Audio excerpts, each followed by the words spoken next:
안녕하십니까, 고현식입니다.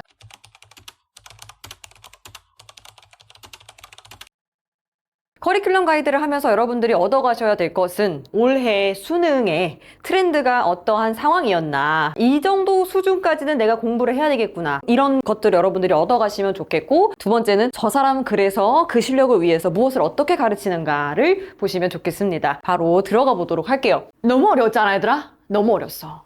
나 이제 역대급이었어요. 1등급이 무려 3.11%입니다. 극상위권의 경우에는 타격이 굉장히 컸을 것 같고요. 상위권이라던가 아니면 이제 최저를 맞췄던 친구들의 경우에도 영어가 생각보다 등급이 나오지 않았었을 가능성이 굉장히 높습니다. 한마디로 뒤통수 굉장히 세게 맞았다. 이런 친구들이 많았어요. 지금부터 왜 그랬는지 알려드리도록 할게요. 평가하는 데 있어서 굉장히 특이한 지점들이 있어요. 진짜 실력이 무엇인지를 아주 심각하게 물어보고 있다라는 겁니다, 여러분들.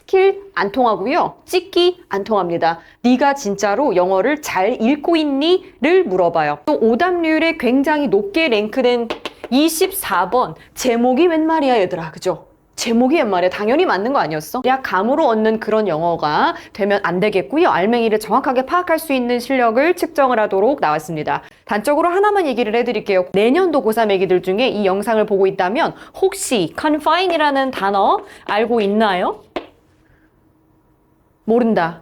이번 수능 또 본인이 생각한 등급보다 플러스 1등급이 될 가능성이 높습니다. 수능은 지문 밑에 이런 주석을 줍니다. 근데 이 주석에 굉장히 어려운 단어를 줘요. 근데 이번 수능 같은 경우에는 어휘의 난도가 굉장히 올라가면서 confine, commemoration, 그게 뭔데요? 이런단 말이에요. cumulative, 전혀 주석을 주지를 않았어요. 제대로 된 영어를 얼마나 공부했느냐가 아주 중요하게 측정이 될 것이라고 생각이 됩니다. 내년도 똑같을 거고요. 선생님의 커리큘럼은 서핑에서 모티브를 따왔어요. 그래서 강대에서 작년의 경우에는 가장 많은 친구들이 들어줬고요. 선생님이 사실 학교에서 이쪽 학원으로 넘어왔을 때 바로 첫 해부터 전체 수강생의 강의 평가 1등 했었거든요. 그 친구들이 너무너무 좋아했던 커리큘럼입니다. 파도를 타듯이 선생님과 같이 이 수능이라는 파도, 큰 것을 넘어가기 위해서 우리는 서핑을 한다라고 생각하시면 되겠고요. 선생님의 커리큘럼 용어들 모두 다 서핑에서 가지고 온 서핑의 기술들이에요. 개인적으로도 서핑을 좋아합니다. 자, 첫 번째 커리큘럼은 8주로 구성이 되어 있습니다. 8주로 구성이 되어 있는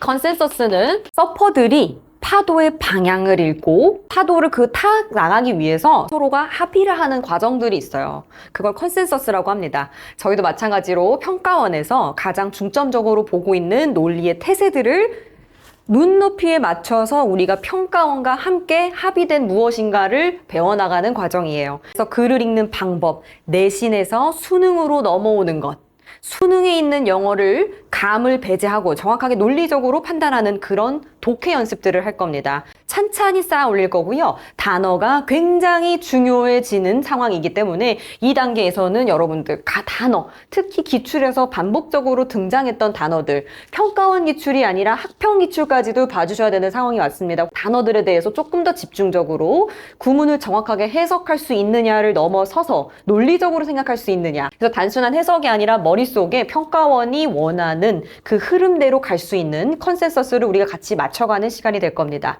그게 2월까지예요. 이걸 어떻게 하느냐에 따라서 그 이후가 편안해지기도 하고요. 이때 잡지 못하면 점점 더 언젠가 내가 가야 될 그 꼭대기는 그대로인데 언젠가는 이제 로드가 오겠죠. 3, 4, 5, 6, 7까지는 굉장히 디테일한 것들을 다듬어 나가기 시작을 할 거예요. 그 다음 커리큘럼의 경우에는 덕다이브라고 합니다. 서핑에서 덕다이브는 파도가 너무너무 큰 게 올 때 어떻게 될까 얘들아? 서핑 보드가 진짜 위험해요. 그래서 서핑 보드를 타고 그냥 그 파도를 맞잖아? 그럼 그 서핑 보드가 나를 때리면서 심지어는 죽을 수도 있어요. 죽을 수도 있어. 아니 우리 수능장에서 그러면 안 되잖아. 그죠?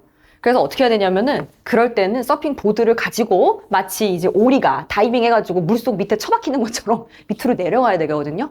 그런 식으로 굉장히 고난도의 이런 여러 가지 그런 문제들이 나왔을 때 어떤 식으로 우리가 이걸 해결해야 하는지 평가원이 출제를 하는 데 있어서 선생님도 출제를 계속 했지만 정말 깜짝 놀랐던 거는 생각보다 오답을 너무너무 치밀하게 만듭니다. 그 오답을 치밀하게 만들기 때문에 여러분들은 거기에 당연히 오답이라고 생각하지 못하고 정답처럼 고를 수밖에 없으세요. 그래서 그런 패턴이 있거든요. 그래서 우리는 마치 이제 이 덕다이브의 패턴인 것처럼 그걸 쏙쏙 피해서 연습하는 걸 할 거예요. 그래서 여기서 대략적으로 등급이 3, 4등급이었던 애기들은 2등급까지를 목표로 가시면 좋을 것 같고요. 1, 2 진동이었다면 1이 될 거고요. 1이었다면 그냥 수업만 듣고 편안하게 1이 될 수 있는 상황까지가 오실 거예요. 당장 내 걸 들으면 1등급에 1은 얘기 안 합니다. 그 얘들아 그런 건 뻥이야.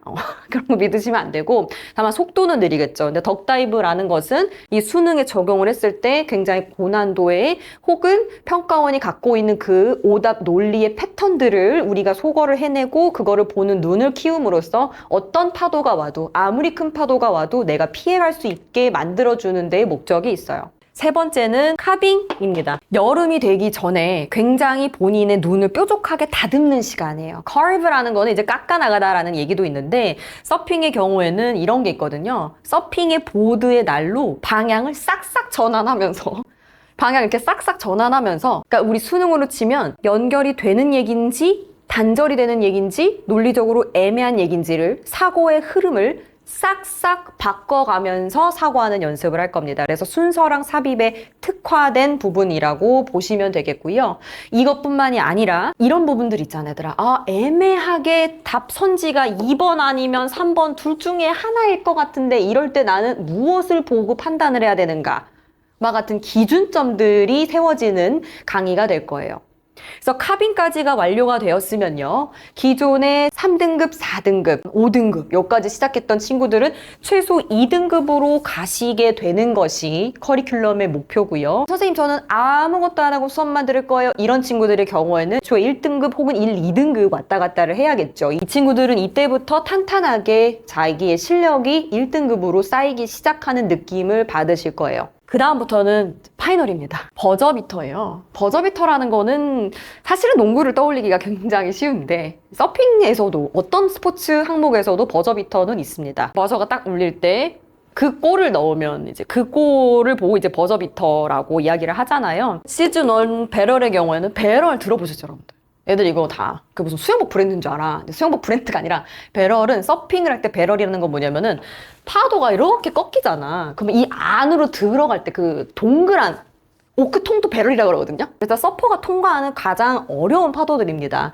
지금까지 했던 것들을 유형별로 쫙 정리를 하고 태세들을 정립을 다시 하면서 평가원과 내가 똑같은 눈높이로 이 글을 보고 있느냐, 이거에 대해서 마지막으로 정리를 하는 시간이고요. 그 다음 마지막 배럴 다음에 시즌2, 버저비터 시즌2 크레스트입니다. 크레스트는 어떤 거냐면, 파도가 있으면 이 꼭대기예요. 이쯤 되면 여러분들이 고난도 모의고사, 선생님이 또 출제를 했지 않습니까?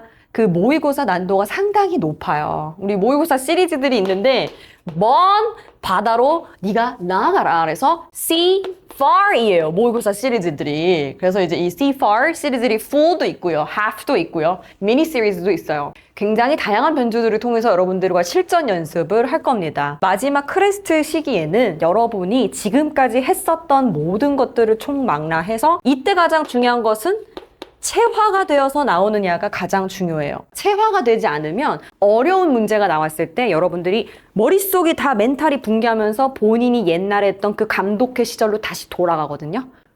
그래서 체화가 가장 중요해요. 그래서 마지막 체화를 점검을 하시고 어려운 모의고사들을 통해서 내 실력을 단단하게 키워가는 곳이라고 보시면 되겠습니다. 지금 2학년이 어린이들 대상으로, 혹은 수능을 봤다 그러면 수능 등급 대상으로 생각을 하시면 돼요. 나는 1이다, 맨날 1이다, 한 번도 1에서 내려간 적이 없다, 그냥 수업만 들으시면 됩니다. 선생님 수업 들어야 되나요? 그러니까 올해 수능을 봤으면 이런 얘기 안 나올 겁니다. 들어야 돼요. 수업을 듣는다라는 게 선생님 수업이 굳이 아니더라도, 얘들아, 어느 정도의 1년의 커리큘럼이 정확하게 짜여진 상황 안에서 본인의 루틴 안에 수능 영어가 있긴 해야 돼요. 주간지만 푸세요. 최소. 오케이? 근데 이제 2등급이다. 여기서부터는 디테일함이 좀 살아있으셔야 돼요.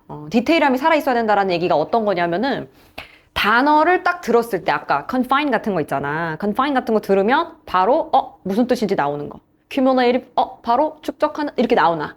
이런 디테일함이 있어요. 대충 cumula 뭐 그런 거랑 비슷한, 이렇게 나오시면 안 돼요. 2등급이 친구들은 단어 디테일하게 잡으셔야 되고 주간지 좀 빡빡하게 풀어주셔야 돼요. 빡빡하게. 3등급. 자, 여기서부터는 그냥 이거 그냥 누적이라고 생각하시면 돼요. 단어 당연히 해야 되고 주간지 해야 되는데 이 친구들이 해야 되는 상황이 어떤 거냐면은 본인의 스스로에 대한 메타 인지를 한번 파악을 해주셔야 돼요. 특히 이번 수능 한번 풀어보시는데 3등급 나왔다. 그럼 영어 지금까지 안 한 겁니다. 수능이라는 체제 안에서 글을 읽는다라는 게 무엇인지를 잘 못 알아듣고 있는 거예요. 이런 친구들은 대학을 가서도 고생을 해요. 영어 때문에. 단어랑 주간지를 하는 것뿐만이 아니라 손해설. 아주 직관적으로 어느 부분에서 정신줄을 못 잡았는지가 나올 거거든요. 손해설을 따라서 써보면서 같이 복기해 보시는 것을 추천합니다. 자, 4등급의 경우에는 이 친구들의 경우에는 3등급은 사실 어떻게 하다 보면은 그냥 나 그냥 2만 나오면 되겠지 이러고 안일하게 있다가 3 나올 수 있는데 4등급은 좀 이야기가 달라요. 이 친구들의 경우에는 최소한 영어가 꾸준하게 시간 투자가 최소 하루에 혹은 이틀에 한 번 2시간에서 3시간은 계속 들어가 주셔야 돼요. 1, 2월 달에 이게 되지 않는다면 그 이후에 공부가 너무너무 힘들어질 거예요. 그 다음부터는 얘들아 국어, 수학, 탐구 엄청나게 휘몰아칠 거거든? 그래서 굉장히 달라.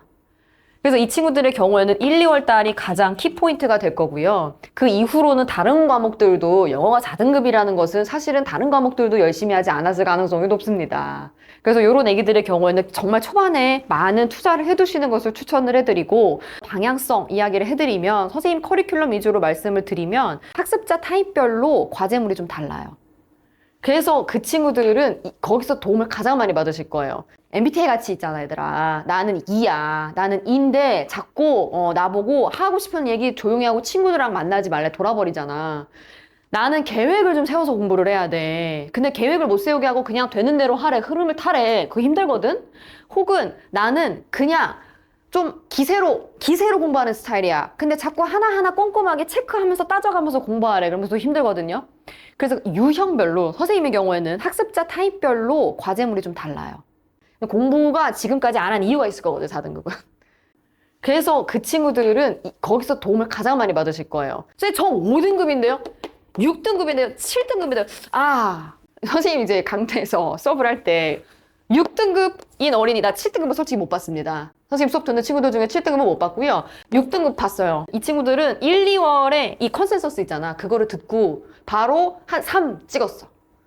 그래서 이 친구들이 가장 열심히 했던 것은 무엇이냐면은 선생님 수업에 대한 복습이에요. 5, 6등급은 수업 내용만 소화를 해보세요. 소화를 얘들아. 소화라는 거는 그래 저 선생님 참 잘 가르치는구나 발음이 좋구나 이게 아니라 감상을 하시는 게 아니라 소화를 하셔야 돼요. 너 혼자서 아무도 없을 때 선생님 도움 주지 않을 때 그 생각이 되느냐 그 소화가 되셔야 돼요. 그래서 이게 가장 중요합니다. 오케이?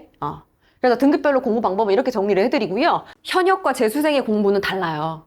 현역의 경우에는 학교라는 루틴이 있죠. 그리고 1학기 때는 내신 챙기는 애기들이 있어요. 그래서 현역 애기들은 1, 2월에 최대한 많은 공부를 하시고 그 다음에 조금 넘어가면서 학교 생활해야 되거든. 그러니까 수업만 듣는 거로도 정말 이제 연명을 하시면서 하셔야 돼요.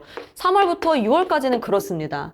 그 다음에 7월부터 뭘 하기 시작하냐면은 갑자기 탐구에 대한 생각이 많아져요. 그러니까는 이 초반에 굉장히 공부를 많이 해놓으셔야 되고 그리고 현역은 학교라는 루틴이 나를 굉장히 잡아주고 있어. 주변에 애들 다 공부 같이 하고 있어. 다 같이 고3이야. 그러니까 정신적으로는 힘들 수는 있겠지만 재수생처럼 외롭지는 않단 말이야, 얘들아. 그러니까 너희들의 경우에는 8월달, 9월달이 가면서 막판에 스퍼트가 올라가셔야 돼요. 특히 10월달에 선생님 공부한다고 될까요? 네, 수능 하루 전에도 점수는 올라요. 그렇게 생각하시면서 뒤에 스퍼트까지 가주시는 게 굉장히 중요하고요. 그러니까 이때는 모의고사만 박박 풀고 본인의 어떤 그 어려운 문제를 나는 풀고 있어라는 그 스스로에 대한 희열에 젖어서 공부를 하시는 게 아니라 제대로 된 공부가 이때 많이 되셔야 됩니다. 실제로 패턴이 재수생이 가장 많이 무너지는 건 또 여기예요. 재수생들은 여기서 열심히 해요, 이미.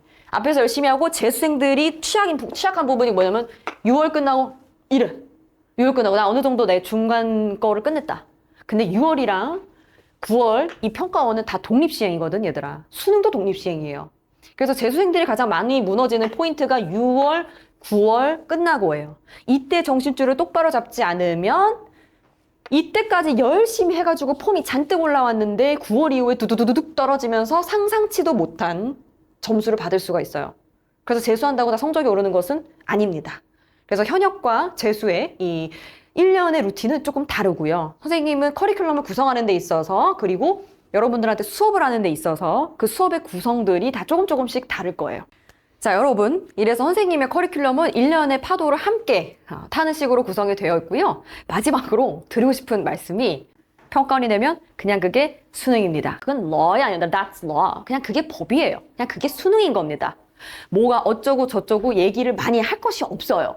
올해는 트렌드가 어떻고 뭐가 어떻게 가야 되고 그렇지 않아요. 그래서 본질적인 거에 집중을 많이 해주시면 좋겠고요. 본인의 영어 상황에 대해서 메타인지를 발휘를 해서 나는 뭐가 필요하구나라는 걸 스스로 판단을 할 수 있어야 되겠습니다. 1년 함께 같이 해보시죠.